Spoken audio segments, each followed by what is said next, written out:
Hey guys, Sullivan here. So I managed to get a couple of really important things done today. It was a gorgeous day to be outside. I know that there is the Great Grow Along online gardening festival, or can you call it a convention when it's online? But I watched some of it yesterday. Nick McCullough and Amanda Thompson. And there were more presentations that I wanted to see today, but the thing is when you buy the ticket, they're going to let you watch them virtually. And it was just too beautiful of a day. And I kind of tackled the worst of the onion grass in the garden because I really do need to fertilize my peonies and my roses. And you obviously do not want to put fertilizer on weeds. So let's see. I had a very productive day. That's actually a smaller pile. I'm gonna have to let them dry out a little. Otherwise they'll be so heavy in the trash can. So I wanted to share with you guys how I do my spring fertilization, especially for my younger peonies. And I have a few mature ones, so I'll give you the full recipe if you have a fully mature, like it's been in the ground for more than 3 years plant. Since a lot of mine are fairly young, I'm giving about a half dose of the recipe.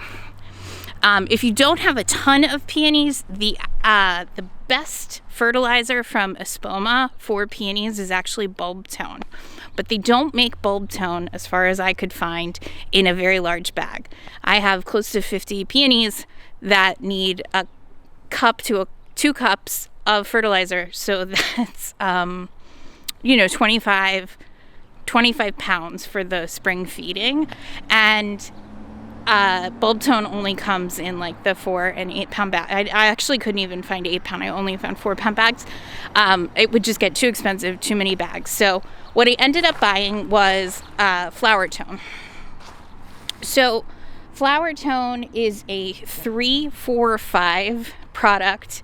And what we're looking for to fertilize a peony is something that has a lower nitrogen. The first number should be lower than the other two. And what was good about bulb tone is that the middle number, phosphate, is usually a little higher. So we want low nitrogen because we don't want to put up a ton of leafy growth.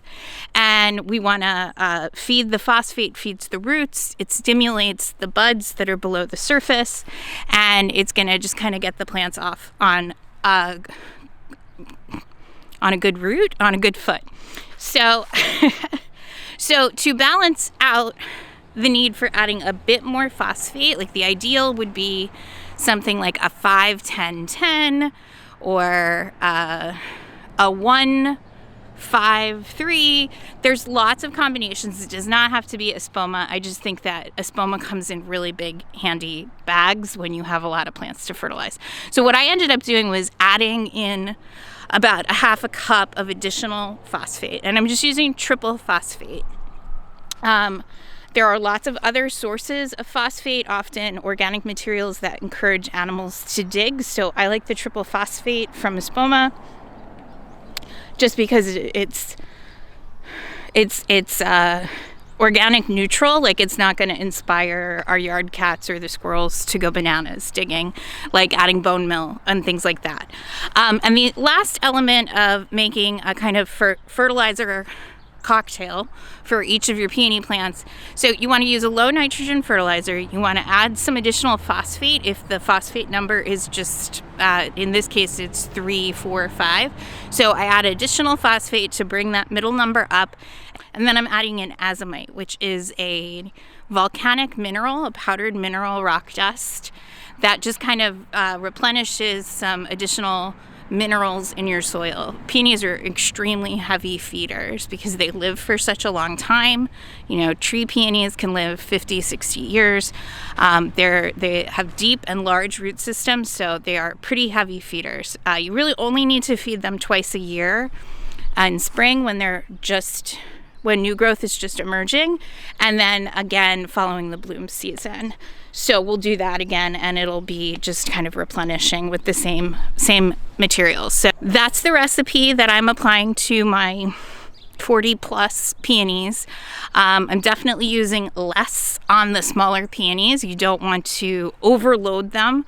My soil is in really good shape with the exception of the proliferation of onion grass.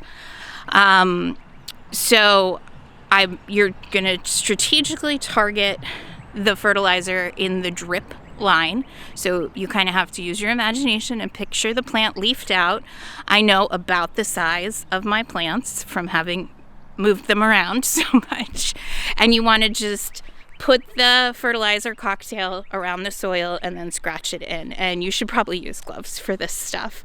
Actually, even the rock dust is very dusty, and I guess it's because I'm so used to wearing a mask, but a mask is sometimes like a kind of nice thing to have for pollen and dust and things like that. So feeding roses is a little less complex if you can find a balanced rose fertilizer. I think the rose tone from Espoma is a really good product, and it doesn't usually need anything additional to it. Most of my plants are perennials, so we're looking to give them kind of a balanced dose of fertilization as they're just kind of breaking in to spring growth. So most of the peonies are just breaking through, and that's a really good time to feed them. You can feed them anytime from late winter, when you want to scratch so you want to scratch your fertilizer in just so it doesn't like make a cakey mess on the top of the soil and not really absorb.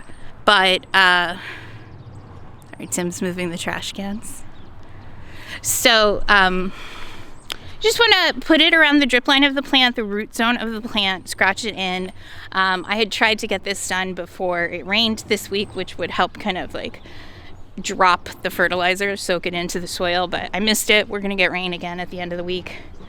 We had pretty cool temps this week, so nothing really looks like it's made too much progress, but it's supposed to be a lovely week of 60 degrees and sunny, or 60 degree and partly cloudy. So I'm hoping to get a lot of cleanup done. And I feel pretty good that I got most of the bigger plants fertilized. I just have to do some more weeding before I throw any more fertilizer around. The last thing I need is to make more onion grass bulbs grow. So there are 3 types of peonies. You can check out the fall peony videos where I go a little more in depth into the 3 types of peonies that exist and that I have. I just wanted to show you really quickly. Sometimes I have a hard time finding my peonies in the ground in the spring because I mulch them kind of heavily because they're young and we don't want them to heave out. So for some of the 3rd, 4th year plants, I actually left some of the stem on them, so it was a little easier to identify them. So now is the time that I'm cleaning them up. I know that there have been a bunch of great rose pruning videos out recently, so I'm not going to get too far into that. Most of my roses are fairly immature, so I'm just doing tiny bits of cleanup. We don't want to cut I'm not trying to cut a lot of volume off of them. I want them to really, this is the 2nd season for a lot of them, and this is the year that they're going to put out a lot of growth. In other news, I'm hoping to be able to do these live tours. I have a microphone set up and a Steadicam that I think will work. I'm just working on getting the Wi-Fi to go through that stone of my house. We have such a crazy number of Wi-Fi nodes to make the network through those stone walls. So I'll be possibly testing some of that on Instagram Live before bringing a live tour to YouTube. But I promise, as soon as I get it sorted out, I will be happy to share the tour with you guys. And in the meantime, if you need me, I'll be here digging out onion bulbs. Millions. I think I did about 2-3 yards of onion bulb digging today. Like, that's what I brought up. So, yeah, we learned a few lessons about no dig and bulbing weeds in that cardboard. The bulbing weeds just laugh at cardboard and no dig. So I'm going to be digging those out for several years. So if you need me, I'll be listening to audiobooks and digging up tiny little onion bulbs from my soil. All right, guys, have a great week. I hope you're getting out into your garden, and I will see you guys next week. Thanks. Bye.